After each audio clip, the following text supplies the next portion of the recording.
নির্বাচনের জন্য ডিসেম্বরকে আদর্শ ভাবে বিএনপি, সরকার প্রস্তুত নয় যমুনার বৈঠক উপলব্ধি, রোডম্যাপ না পেলেও এখনই কঠোর কর্মসূচি নয়। অ্যাটলিস্ট ইলেকশনটা জুন মাসের মধ্যে করবে, কিন্তু রোডম্যাপ তো থাকতে হবে একটা। যত দেরি হবে তত পানি ঘোলা হবে।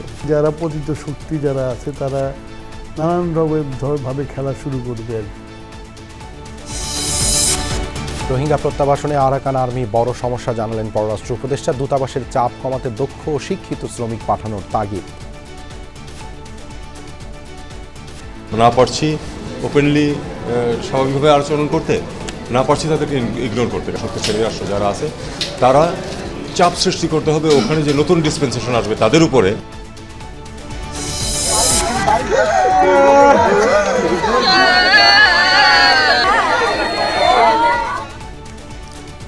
লালমনিরহাট সীমান্তে বিএসএফের গুলিতে নিহত হাসিনুরের বাড়িতে কান্নার রোল। মরদেহ হস্তান্তরের পর রাতেই দাফন, ক্ষুব্ধ স্বজন এলাকাবাসী।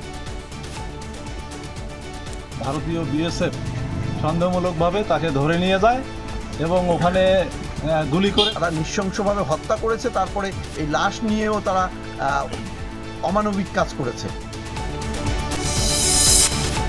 উত্তরায় মুক্তিপঞ্চে অপহরণের অভিযোগে দুজন আটক। শেওড়াপাড়ায় অস্ত্র ঠেকিয়ে ছিনতাইয়ের ঘটনায় একজন গ্রেপ্তার। বিশ্ববিদ্যালয়ের 5 শিক্ষার্থী সহ 6 জনকে উদ্ধারে খাগড়াছড়িতে যৌথ বাহিনীর অভিযান। 16 এপ্রিল বৈশাখী উৎসব শেষে ফেরার পথে অপহৃত হন তারা।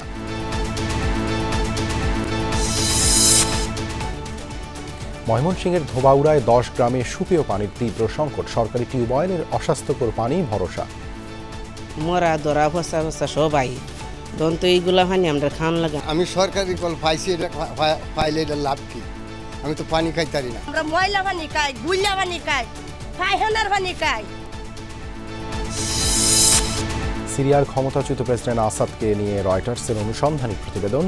রাশিয়ায় পালানোর সময় সাথে নেন ডলার ও স্বর্ণালঙ্কার ভর্তি কয়েকটি ব্যাগ।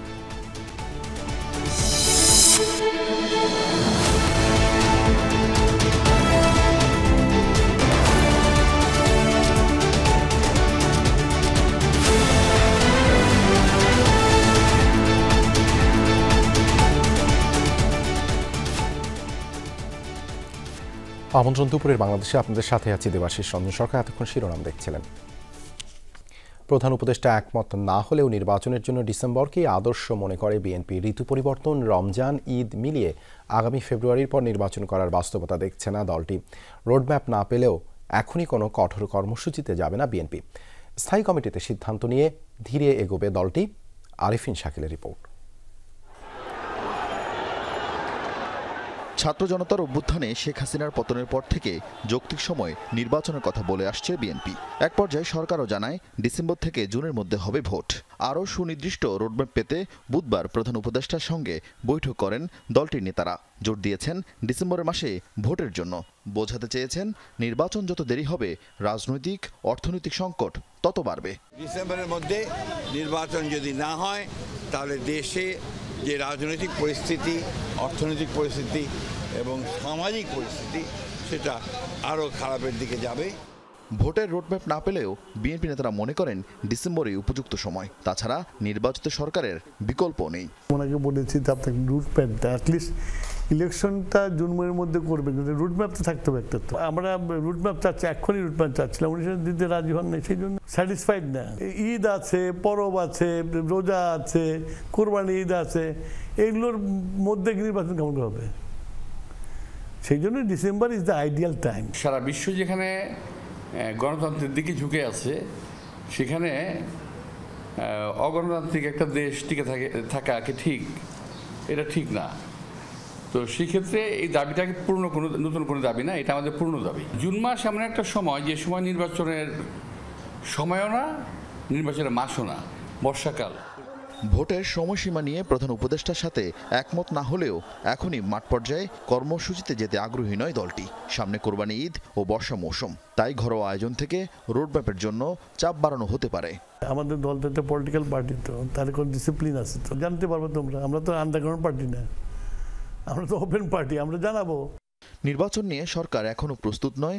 যমুনায় বৈঠকের পর এমন উপলব্ধি বিএনপি নেতাদের। সরাসরি না বললেও একটি অশুভ শক্তি অনির্বাচিত সরকারকে টিকিয়ে রাখতে সক্রিয় বলে সন্দেহ আছে বিএনপিতে। অনির্বাচিত সরকার দীর্ঘদিন যদি ক্ষমতায় থাকতে চায় অন্যভাবে, সেই এখানে ফ্যাসিবাদের দোসররা অনেক রকমের সুযোগ নিতে পারে, অগণতান্ত্রিক শক্তির উদয় হতে পারে।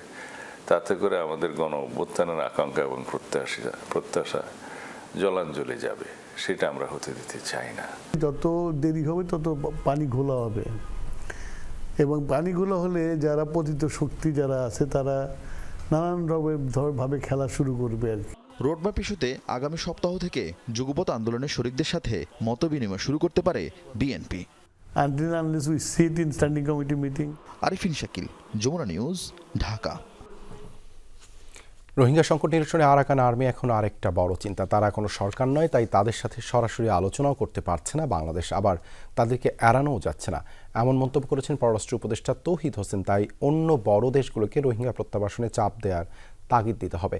মার্কিন প্রতিনিধিদের এসব বিষয়ে জানিয়েছে বাংলাদেশ।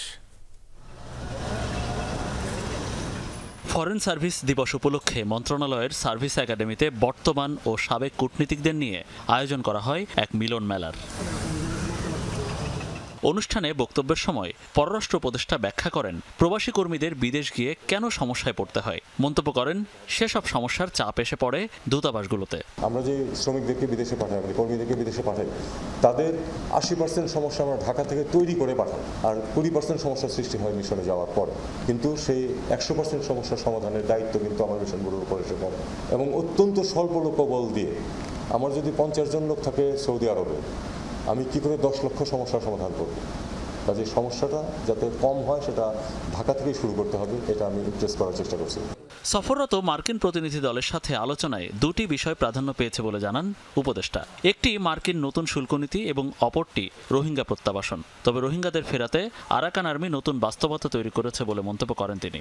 রোহিঙ্গা সমস্যার সমাধান না হলে, যদি ওখানে যুদ্ধ শেষও হয়ে যায়, তারপর শান্তি আসবে না, এটা আমি খুব শক্তভাবে বলেছি, এবং বলেছি যে এখন আমরা একটা নতুন বাস্তবতায় আছি।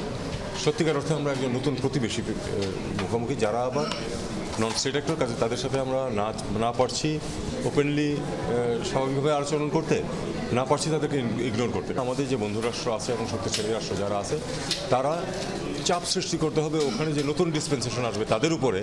ফরেন সার্ভিস দিবসের কর্মসূচিতে নবীন ও বর্তমান কূটনীতিকদের বাংলাদেশের ভাবমূর্তি বিদেশে আরও উজ্জ্বল করতে সর্বোচ্চ চেষ্টার তাগিদ দেন মন্ত্রণালয়ের কর্মকর্তারা। মনিরুল ইসলাম, যমুনা নিউজ, ঢাকা। লালমনিরহাটে হাতীবান্ধা সীমান্তে বিএসএফের গুলিতে নিহত বাংলাদেশি যুবক হাসিনুর ইসলামের মরদেহ হস্তান্তরের পর দাফন সম্পন্ন হয়েছে। বৃহস্পতিবার রাতে দুদেশের সীমান্তরক্ষী বাহিনীর উপস্থিতিতে বাংলাদেশ পুলিশের কাছে মরদেহ হস্তান্তর করে ভারতীয় পুলিশ। স্বজনরা জানায়, সীমান্ত এলাকায় ঘাস কাটতে গেলে হাসিনুরকে লক্ষ্য করে গুলি ছোড়ে বিএসএফ, পরে টেনে হিঁচড়ে নিয়ে যায় সীমান্তের ওপারে। বিএসএফের গুলিতে নিহত হাসিনুরের মরদেহ ফেরতের অপেক্ষায় ছিলেন স্বজনরা। বৃহস্পতিবার রাতে গ্রামের বাড়িতে তার কফিনবন্দি মরদেহ পৌঁছালে কান্নায় ভেঙে পড়েন তারা। স্বজনরা জানান, লালমনিরহাটের হাতীবান্ধা উপজেলার সিঙ্গিমারি গ্রামের হাসিনুর ইসলাম কর্মসূত্রে কখনো রাজধানী, কখনো বা কুমিল্লায় থাকতেন। কয়েকদিন আগে বাড়িতে আসেন তিনি। বুধবার দুপুরের দিকে গরুকে খাওয়ানোর জন্য সিঙ্গিমারি সীমান্ত এলাকায় ঘাস কাটছিলেন তিনি। এ সময় ভারতীয় সীমান্তরক্ষী বাহিনী বিএসএফের একটি টহল দল বাংলাদেশ ভূখণ্ডে অনুপ্রবেশ করে তাকে লক্ষ্য করে গুলি ছোড়ে টেনে হিঁচড়ে নিয়ে যায় সীমান্তের ওপারে। পরে হাসিনুরের মৃত্যুর খবর পায় পরিবার। 4-5 দিন আগে বাড়িতে আসে, গরুর ঘাসের জন্য সে নদীর পাড়ে যায়। ওখান থেকে তাকে ভারতীয় বিএসএফ সন্দেহমূলকভাবে তাকে ধরে নিয়ে যায় এবং ওখানে গুলি করে। এ ঘটনায় বিজিবি ও বিএসএফ এর মধ্যে পতাকা বৈঠক হয়। পরে বৃহস্পতিবার রাতে দুদেশের সীমান্তরক্ষী বাহিনীর উপস্থিতিতে খারিজা জোংরা সীমান্তের কাছে বাংলাদেশ পুলিশের কাছে হাসিনুরের মরদেহ হস্তান্তর করে ভারতীয় পুলিশ। হত্যাকাণ্ডের বিচারের দাবি জানিয়েছেন স্বজন ও এলাকাবাসী। তারা নৃশংসভাবে হত্যা করেছে, তারপরে এই লাশ নিয়েও তারা অমানবিক কাজ করেছে। রাতেই জানাজার পর হাসিনুরকে পারিবারিক কবরস্থানে দাফন করা হয়। জাহিদ হাসান, যমুনা নিউজ। ইসরায়েলি গণহত্যার প্রতিবাদে বায়তুল মোকাররমে বিক্ষোভ চলছে। এ বিষয়ে আরও জানাতে সরাসরি যুক্ত হচ্ছেন আমাদের সহকর্মীরা। রাব্বি, বিক্ষোভ কর্মসূচি থেকে কি দাবি জানানো হয়েছে?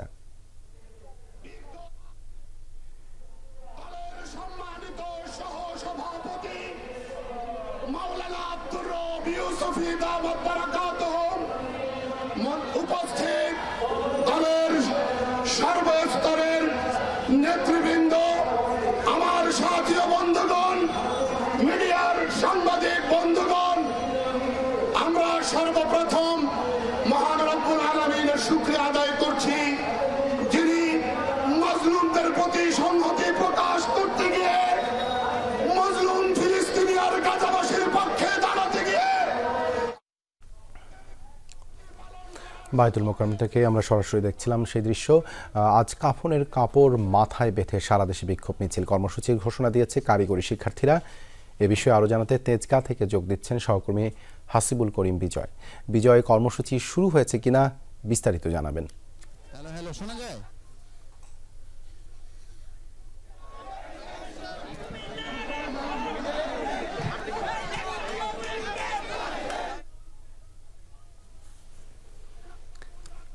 বিজয়, নিশ্চয়ই শুনতে পাচ্ছেন? এই মুহূর্তে আমি আছি রাজধানীর পলিটেকনিক ইনস্টিটিউটের যে হল মসজিদ রয়েছে সেই হল মসজিদের সামনে।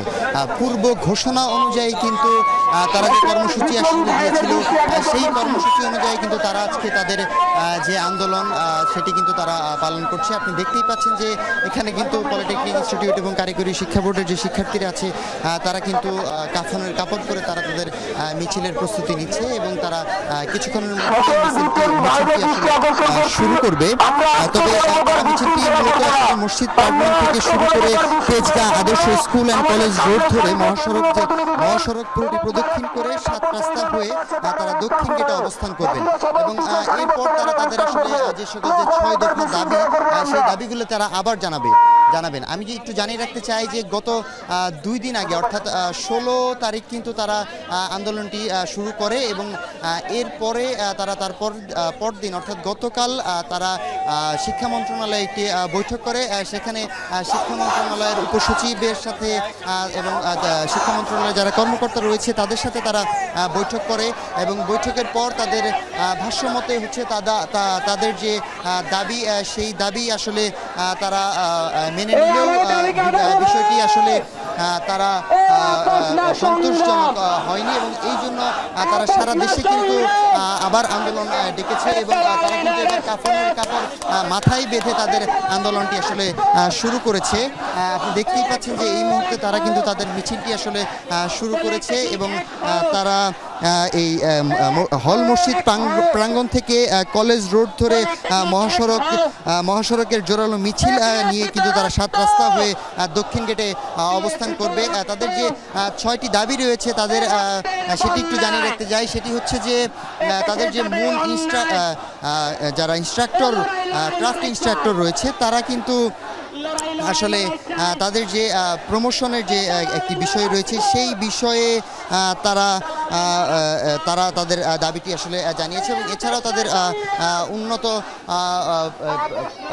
শিক্ষার কথাও কিন্তু তারা আসলে জানাচ্ছেন এবং সবকিছু মিলিয়ে যদি আসলে দেবাশিস ধন্যবাদ বিজয় আমাদের সাথে যুক্ত হবার জন্য। চট্টগ্রামেও কাফনের কাপড় মাথায় বেঁধে মিছিল বের করছে পলিটেকনিকের শিক্ষার্থীরা। এই বিষয়ে জানাতে যুক্ত হচ্ছেন সহকর্মী মামুনুর রশিদ অভি। বিক্ষোভ মিছিল তো বেরিয়েছে, শিক্ষার্থীরা কি দাবি জানাচ্ছেন?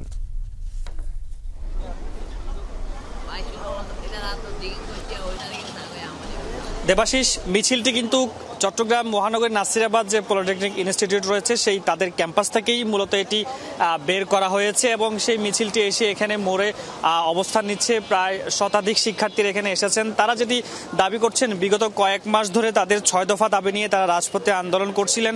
সেই 6 দফা দাবি নিয়ে গতকাল সরকারের ঊর্ধ্বতন কর্মকর্তাদের সাথে বৈঠক করার কথা ছিল এবং সেখানে তাদের ফলপ্রসূ কোনো সুরাহা না হওয়ার কারণে কিন্তু আজকে তারা কিছুক্ষণ আগে থেকে এখানে এসেছেন। তারা দাবি করছেন যে এই দাবিগুলো বাসগুলো অবৈধভাবে 30% কোটা ইনস্ট্রাক্টর যে একটি পদ রয়েছে সেই অবৈধভাবে তাদেরকে আসলে প্রবেশ করানো হচ্ছে বা তাদেরকে নিয়োগ দেওয়া হচ্ছে, এই বিষয়টি তারা নিয়ে অনেক বেশি ক্ষোভ প্রকাশ করছেন। একটু কথা বলতে চাই তারা আসলে কি দাবিগুলো চাচ্ছেন এবং তাদের মূল দাবিগুলো কি, সেই বিষয়গুলো নিয়ে একটু কথা বলতে চাই। আপনারা একটু বলেন আপনাদের এখন মূল দাবি কি? আমাদের মূল দাবি হচ্ছে যে 6 দফা দাবি আছে, যে ক্রাফট মিনিস্টার পদোন্নতি 30% দেওয়া হয়েছে, সেগুলো বাতিল চাচ্ছে, হাইকোর্ট থেকে যে বাতিল করা হবে।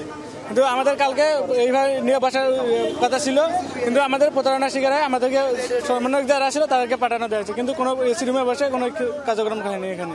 এবং তারা বলছিলেন যে যতক্ষণ না পর্যন্ত তাদের 6 দফা দাবিগুলো ঠিকঠাকভাবে মানা হবে ততক্ষণ না পর্যন্ত তাদের যে আন্দোলন সেটি তারা চলমান থাকবে, বা সেটি এখনো তারা বলছিলেন যে বিভিন্নভাবে তাদেরকে আসলে কথা বলা হলেও আশ্বাস দেওয়া হলেও তারা আদতে কোনো ধরনের সুরাহ পাননি। একটু বলবেন আপনারা গতকালকে সরকারের ঊর্ধ্বতন কর্মকর্তাদের সাথে আপনাদের মিটিং হয়েছিল, কোনো সুরাহা পেয়েছেন? না, গতকালকে আমাদের যে সুরাহাটা করার কথা ছিল বা হচ্ছে সরকার কর্তৃপক্ষ আমাদের সাথে বসে যে সুষ্ঠু একটি সমাধান আসার কথা ছিল, আমরা এই ধরনের কোনো ধরনের সমাধান আমরা পাইনি এবং আমাদের সাথে একটু প্রকার নাটকীয়তা করা হয়েছিল। কারণ আমরা বলা হয়েছিল যে আমাদের সাথে শিক্ষা উপদেষ্টা বসবে এবং প্রধান উপদেষ্টা বসবে, কিন্তু পরবর্তীতে দেখা যায় যে কোনো ধরনের শিক্ষা উপদেষ্টা এবং প্রধান উপদেষ্টা কেউ ওখানে উপস্থিত হয়নি, যার কারণে আমরা কোনো ধরনের সুষ্ঠু সমাধান পাইনি। বরং আমাদের সাথে যেটি বলছিলেন দেবাশিস, সবাই আসলে তাদের এই যে আন্দোলন নিয়ে অনেক বেশি ক্ষোভ প্রকাশ করছেন এবং 6 দফা দাবি খুব শীঘ্রই সরকারের প্রধান কর্মকর্তা যারা রয়েছেন তাদের সাথে কথা বলে সেটি সুষ্ঠু সমাধান না হলে তারা কিন্তু আন্দোলনটি চালিয়ে যাবার কথা বলছেন। দেবাশিস, ধন্যবাদ যুক্ত হবার জন্য। 3 জেলায় সড়ক দুর্ঘটনায় 8 জন নিহত হয়েছেন। এর মধ্যে হবিগঞ্জের মাধবপুরেই ট্রাক পিকআপের সংঘর্ষে প্রাণ গেছে 4 জনের। দিবাগত রাত 3টার দিকে উপজেলার বাখরনগর এলাকায় এই দুর্ঘটনা ঘটে। পুলিশ জানায় পিকআপটি মুন্সিগঞ্জ থেকে হবিগঞ্জে যাচ্ছিল। মাধবপুরের বাখরনগর এলাকায় পৌঁছালে বিপরীত দিক থেকে আসা একটি ট্রাকের সাথে সংঘর্ষ হয় পিকআপের। ঘটনাস্থলে মারা যান পিকআপ আরোহী নবীগঞ্জের মোস্তাকিমা আক্তার, আয়েশা বেগম ও হাফিজুর রহমান এবং হেলপার মুন্সিগঞ্জের রহিম মিয়া। আহত 5 জনকে উদ্ধার করে ভর্তি করা হয় হাসপাতালে। ট্রাক ও পিকআপটি জব্দ করেছে পুলিশ। আমার আত্মীয় মারা গেছেন মাধবপুরে, উনি কাম করতেন বিলটে ঢাকা। আমরা শূন্য আইছি ওরাকে শাস্তার মধ্যে পিকআপও তুলিয়া দিছে স্বামী, মানে সবাই যে লোকের কাছে গেছে, লোকে তাকিয়া সবগুলি মানুষ তুলিয়া দিছে, তুলে দিয়ে বলা হচ্ছে বাড়িতে যাও। এর মাঝে মানে মাধব দিন এখন কেন অ্যাক্সিডেন্ট হয়ে গেছে। ট্রাক এবং পিকআপ মুখোমুখি হয়। মুখোমুখি হওয়ার পরে ঘটনাস্থলে 4 জন মারা যায়। তার 3 জনেরই একই পরিবারের আর একজনের পিকআপের হেল্পার। সিরাজগঞ্জের উল্লাপাড়ায় নবগ্রাম এলাকায় দিবাগত রাতে ট্রাক ও মাইক্রোবাসের মুখোমুখি সংঘর্ষে 2 জন নিহত হয়েছেন, আহত 1 জন। সকালে উপজেলার ব্রহ্ম কপালিয়া এলাকায় ট্রাক মাইক্রোবাস সংঘর্ষে আহত হয়েছেন আরও 2 জন। এদিকে চুয়াডাঙ্গায় বাসের ধাক্কায় প্রাণ গেছে ভ্যানের 2 আরোহীর। ভোরে সদর উপজেলার 9 মাইল বাজার এলাকায় এই দুর্ঘটনা ঘটে। খবর পেয়ে মরদেহ উদ্ধার করে সদর হাসপাতালের মর্গে পাঠায় পুলিশ। মুন্সিগঞ্জে এক ভয়ঙ্কর অভিজ্ঞতার মুখোমুখি হয়েছেন একটি বাসের যাত্রীরা। দুর্ঘটনায় ছাদ উড়িয়ে গেলেও বেপরোয়া চালক অন্তত 5 কিলোমিটার বাসটিকে সেভাবেই চালিয়ে নিয়ে যান। জনরোষের মুখে এক পর্যায়ে বাস থামিয়ে চালক পালিয়ে যায়। এ ঘটনায় আহত হন 5 যাত্রী।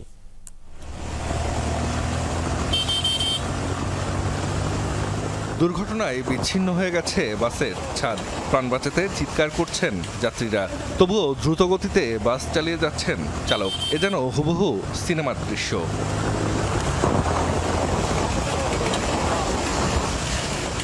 বৃহস্পতিবার রাতে ভয়াবহ এই পরিস্থিতির মুখোমুখি হন রাজধানী থেকে বরিশালগামী একটি বাসের যাত্রীরা। ভাগ্যক্রমে প্রাণে বেঁচে গেছেন সবাই।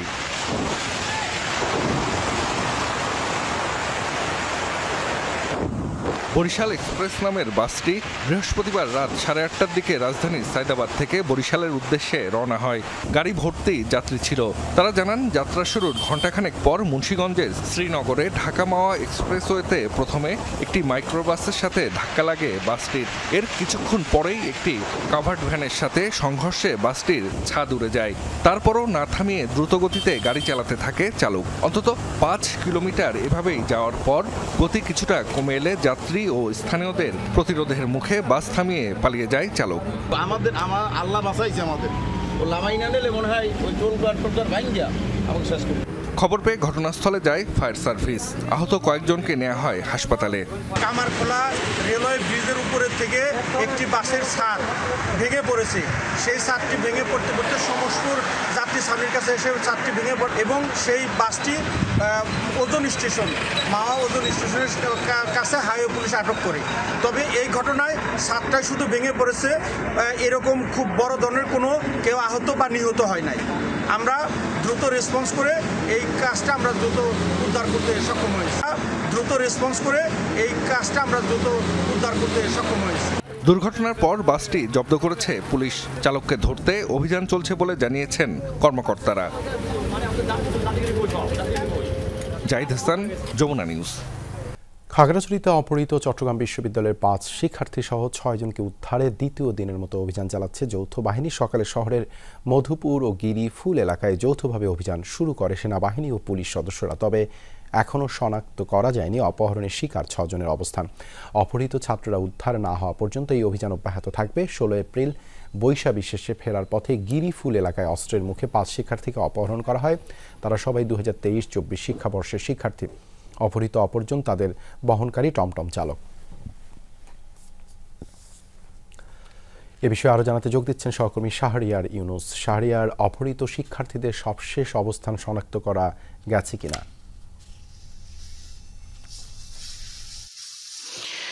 দেবাশিস, অপহৃত চট্টগ্রাম বিশ্ববিদ্যালয়ের যে 5 জন শিক্ষার্থী সহ যে 6 জন অপহরণ হয়েছে তাদের এখন পর্যন্ত সবশেষ যে শনাক্তের বিষয়টি সে এখন পর্যন্ত আইন শৃঙ্খলা বাহিনী থেকে আমাদেরকে জানানো হয়নি। অর্থাৎ তারা কোথায় আছে, কী অবস্থায় আছে সেটি এখন পর্যন্ত নির্দিষ্ট করতে পারেনি আইন শৃঙ্খলা বাহিনী। এছাড়া বলি যে অপহৃতের উদ্ধারে আইন শৃঙ্খলা বাহিনী যৌথভাবে অভিযান চালাচ্ছে। সেই অভিযানে সেনাবাহিনী, পুলিশ এবং বিজিবি সদস্যরা রয়েছে। আমি ঠিক যে এলাকাটি দেখানোর চেষ্টা করছি, এলাকাটিতে সকাল থেকেই সেনাবাহিনী, পুলিশ এবং বিজিবি যৌথভাবে অভিযান চালিয়েছিল এবং তারা বলছেন আমাদেরকে যে এটি তাদের একটি অংশ। এখন থেকে অংশ হিসেবে দুপুর 1:30টায় তাদের সেই অভিযানটুকু শেষ হয়েছে। এছাড়া যে এলাকা থেকে অপহরণ হয়েছিল 5 শিক্ষার্থী সহ 6 জন, সেই এলাকার আশপাশে এলাকাও কিন্তু অভিযান চলছে। এছাড়া দুপুরের পর আরেকটু অভিযান থাকবে, সেটা আমাদেরকে জানিয়েছে আইন শৃঙ্খলা বাহিনী। তবে উদ্ধার না হওয়া পর্যন্ত আইন শৃঙ্খলা বাহিনীর অভিযান চলমান থাকবে, সেটা আমাদেরকে জানিয়েছেন আইন শৃঙ্খলা বাহিনী। দেবাশিস, ধন্যবাদ শাহরিয়ার যুক্ত হবার জন্য। ভিডিও ভাইরাল হওয়ার রাজধানীর মিরপুরে অস্ত্র ঠেকিয়ে ছিনতাইকাণ্ডে একজনকে গ্রেপ্তার করেছে পুলিশ। বৃহস্পতিবার রাতে গাজীপুর থেকে ইমরান হোসেন শাকিল নামে ওই ব্যক্তিকে গ্রেপ্তার করা হয়। বাকিদেরও ধরতে অভিযান চলছে বলে জানান পুলিশ কর্মকর্তারা। বুধবার ভোর 4:30 গাড়ি থেকে নেমে রিকশাযোগে বাসায় যাচ্ছিলেন 2 ভাই বোন। হঠাৎই তাদের ঘিরে ফেলে মোটরসাইকেল আরোহী 3 ছিনতাইকারী। গলায় চাপাতি ধরে সর্বস্ব ছিনিয়ে পালিয়ে যায়। আশপাশে 2-1 জন বেসরকারি নিরাপত্তা কর্মী থাকলেও কেউ এগিয়ে আসার সাহস করেনি। সামাজিক যোগাযোগ মাধ্যমে ছড়িয়ে পড়ে ছিনতাইয়ের সেই ভিডিও। মিরপুর মডেল থানায় মামলা দায়ের করেন ভুক্তভোগী। গ্রেফতার করা হয় চক্রের এক সদস্যকে। উদ্ধার করা হয় ছিনতাই ব্যবহৃত চাপাতি, মোটরসাইকেল। গ্রেফতারকৃত শাকির পেশাদার ছিনতাইকারী বলে জানায় পুলিশ। প্রত্যক্ষভাবে জড়িত এবং মূল আসামি আমরা শাকিলকে, ইমরান খান সাকিব ওরফে শাকিলকে আমরা গ্রেপ্তার করি। যেহেতু তাদের চুরি, মাদক সহ একাধিক মামলা আছে তাদের নামে, অতএব তাদেরকে বলা যায় যে তারা এই ধরনের কাজের সাথে তারা যুক্ত।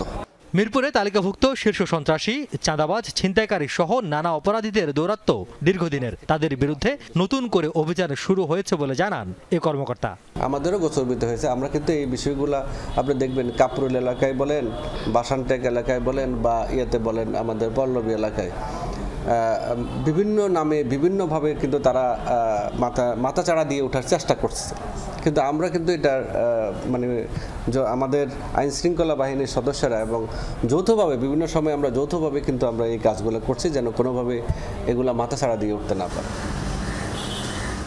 সম্প্রতি শাহালি থানা এলাকায় গোলাগুলির ঘটনায় 7 জনকে গ্রেফতার করা হয়েছে বলে জানায় police. Riaz Raihan, Jamuna news, Dhaka.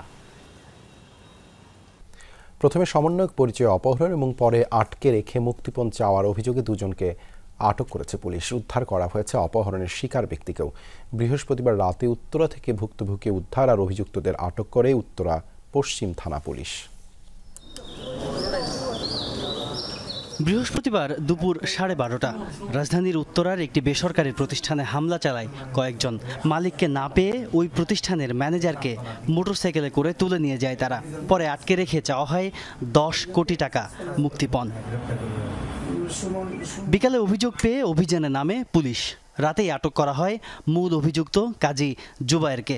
Police জানায়, আগেও বৈষম্য বিরোধী ছাত্র আন্দোলনের সমন্বয়ক পরিচয় দিয়ে চাঁদাবাজির অভিযোগে গ্রেফতার হয়েছিলেন তিনি। মোবাইল টেকনোলজি সহযোগিতায় ওই ভিকটিমকে উদ্ধার করে, অবৈধ ভিকটিমকে, এবং দুইজনকে আটক করি, কাজী জুবায়ের এবং আবির নাম। তাদের কাছ থেকে ল্যাপটপ উদ্ধার করি, ভিকটিমের অফিসের ল্যাপটপ, এবং অন্যান্য আলামত উদ্ধারের চেষ্টা অব্যাহত আছে। তবে তাদের কাছে টাকা যে 10 কোটি টাকা দাবি করছিল, এটারও আমরা সত্যতা পাই, এভিডেন্স পাই এবং কিছু ভিডিও ফুটেজ পাই। ভুক্তভোগী রিয়াজুল জানান, অপহরণের পর মুক্তিপণ আদায়ে তার উপর চালানো হয় অকথ্য নির্যাতন। সে আমাদের অফিস ভাঙচুর করে, ল্যাপটপ নিয়ে যায়, আমার ক্যাশে টাকা ছিল 3 লাখ টাকার মতো আনুমানিক, টাকা নিয়ে যায়। পরে আমাকে জোর করে অপহরণ করে নিয়ে যায়, মোটরসাইকেলে উঠায়। পরবর্তীতে একটা কালো প্রাইভেট কারে নিয়ে ওনারা বিভিন্ন জায়গায় আমার ঘোরায়, পরে আমার মেরে ফেলা হুমকি দেয়। অপহরণ ও মুক্তিপণ চাওয়ার ঘটনায় মামলা হয়েছে উত্তরা পশ্চিম থানায়। গ্রুপের বাকি সদস্যদের ধরতে অভিযান অব্যাহত রাখার কথা জানিয়েছে পুলিশ। তাজনুর ইসলাম। শিল্পে গ্যাসের মূল্য বৃদ্ধিতে বাড়ছে উদ্বেগ। উৎপাদন ব্যয় বেড়ে যাওয়ায় প্রতিযোগিতার সক্ষমতা কমেছে। 1 লাফে 33% মূল্য বৃদ্ধিতে থমকে যাচ্ছে চলমান শিল্পের কার্যক্রম। একই সঙ্গে নতুন বিনিয়োগেও তৈরি হচ্ছে অনিশ্চয়তা। শুধু পোশাক খাতেই নয়, গ্যাসের দাম বৃদ্ধির অভিঘাত অন্যান্য শিল্পেও পড়েছে। উদ্যোক্তারা জানান, অর্থনৈতিক অনিশ্চয়তার মধ্যে নেওয়া হয়েছে বিনিয়োগের জন্য আত্মঘাতী সিদ্ধান্ত। এদিকে নতুন বিনিয়োগকারীদের জন্য গ্যাসের মূল্য বৃদ্ধিকে বৈষম্যমূলক বলছে বিডা। শিল্প উৎপাদন ধরে রাখতে দরকার নিরবচ্ছিন্ন জ্বালানির নিশ্চয়তা, কিন্তু বিদ্যুৎ ও গ্যাস স্বল্পতায় প্রতিনিয়তই থমকে যাচ্ছে শিল্পের চাকা। উৎপাদন চালিয়ে নিতে শিল্পে বেড়েছে গ্যাস নির্ভরতা। তবে দফায় দফায় দাম বৃদ্ধির সিদ্ধান্ত উদ্যোক্তাদের মধ্যে তৈরি করেছে উদ্বেগ, উৎকণ্ঠা। গেল 13 এপ্রিল শিল্প খাতে গ্যাসের দাম 33% বাড়িয়ে বিজ্ঞপ্তি দিয়েছে বিইআরসি। হঠাৎ করেই নিয়ন্ত্রক এই সংস্থার মূল্য বৃদ্ধির সিদ্ধান্ত উদ্যোক্তাদের জন্য আকাশ ভেঙে পড়ার মতোই অবস্থা। 30 এবং 31.5টাও কিন্তু আমাদের ক্যাপাসিটির বাইরে। আমাদের পক্ষে এই ভারও বহন করতে আমরা পারছি না। তার প্রমাণ হচ্ছে, প্রায় দেখা যায় তিতাস গিয়ে লাইন কাটতেছে বিল না পাওয়ার কারণে। যে 40 বা 42 টাকা দিয়া এই হাই রেট দিয়া কেউ নিয়ে ব্যবসায় টিকে থাকতে পারবে না। এই ব্যবসা আনহেলদি একটা কম্পিটিশন তৈরি হবে। অবকাঠামোর অপর্যাপ্ততা, আইন শৃঙ্খলার অবনতি, অনিশ্চয়তা সহ একাধিক চাপে রয়েছে শিল্প খাত। তার উপর গ্যাসের দাম বৃদ্ধি উৎপাদন ব্যয়কে উস্কে দেবে, বাড়বে প্রতিযোগিতা সক্ষমতা হারানোর শঙ্কা। গ্যাস থেকে শুরু করে এই যে জিনিসগুলো সাপোর্টিং যে জায়গাগুলো আছে, যেটার মাধ্যমে আমরা আমাদের প্রোডাকশন করে থাকি, আসলে এইখানে আমরা মনে করি যে আরো ম্যানেজমেন্টটা আরো বেটার করে খরচ কমানো যায়। যুক্তরাষ্ট্রের পাল্টা ট্যারিফ কার্যক্রম দেশের বস্ত্র এবং পোশাক খাতকে করেছে দুশ্চিন্তাগ্রস্ত।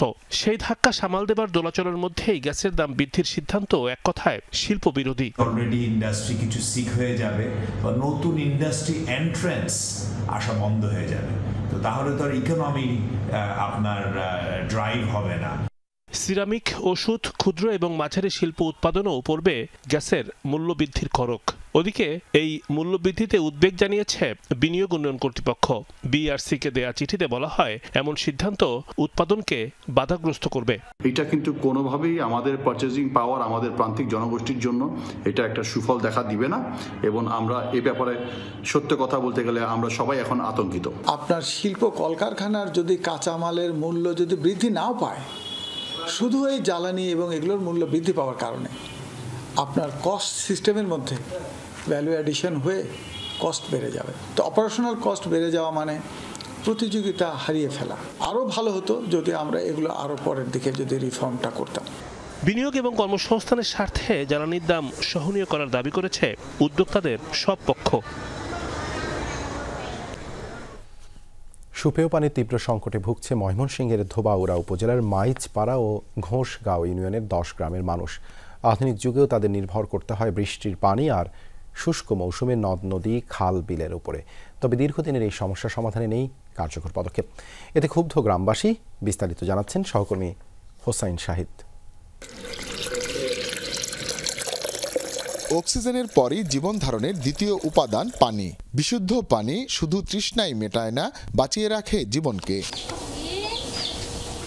ময়মনসিংহের প্রত্যন্ত এলাকা দক্ষিণ মাইজপাড়া ও ঘোষগাঁও ইউনিয়নের অন্তত 10টি গ্রামের মানুষ সুপেয় পানির জন্য তীব্র কষ্টে আছেন।